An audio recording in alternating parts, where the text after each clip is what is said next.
From the other end of Maine, we are inducting into this Hall of Fame these members of the Adelman family: Hiram and Catherine, Milton and Gloria, Yale and Mary, and Elizabeth and Jack Mazer. Hiram Adelman immigrated from Ukraine. He organized the Jewish community not just in his adopted Aroostook County, but in neighboring New Brunswick, Canada, too. His children, Gloria, Elizabeth, Yale, Neil, and Milton, and their spouses have continued to be active in the Jewish and secular life of the county. For their combined efforts, we honor the Adelman family today, and we welcome Hiram and Catherine's granddaughters, Susan Rudolph.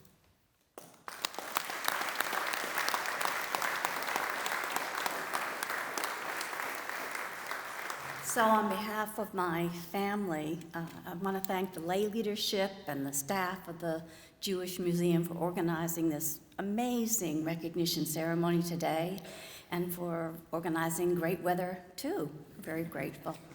So growing up in Mars Hill, a town with a population today of 1,400 people, with 10 to 14 of those people being Jewish, depending on the year under question, was a bit unusual, and I learned that later in my life.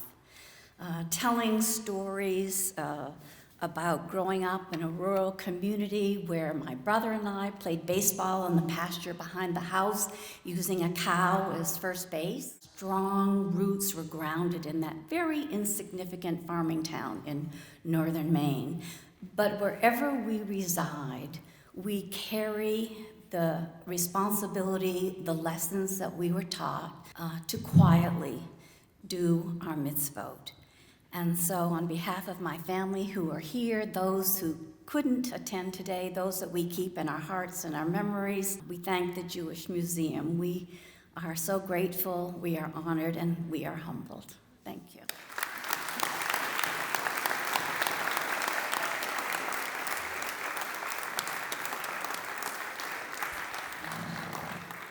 The Adelman family has contributed to civic and Jewish life in Aroostook County for 3 generations.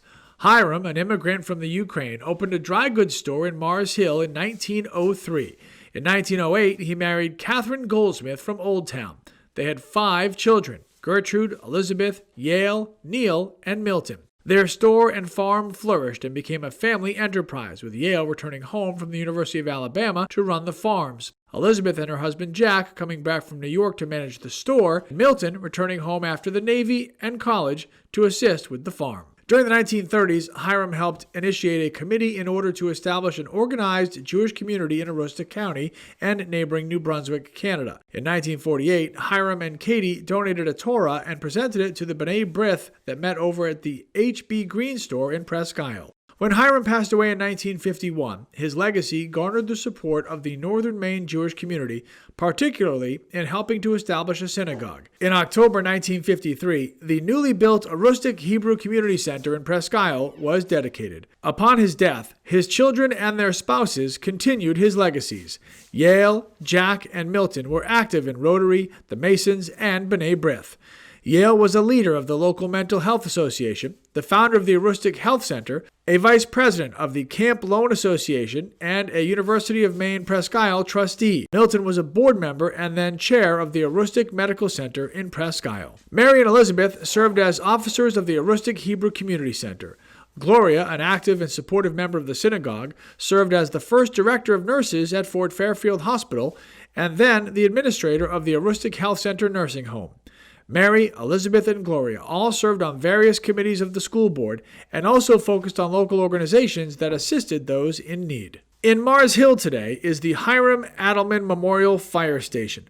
Plaques at the town's pool and activity center indicating Adelman support, land donated to the town by the Adelman family for a small park, the Gloria Adelman wing of the Aroostook Health Center, and high school scholarships awarded in memory of Yale and Mary Adelman. The work and lives of the Adelman family reflect the pioneer spirit and dedication to the community through which Jewish men and women became the anchors of life in rural Maine.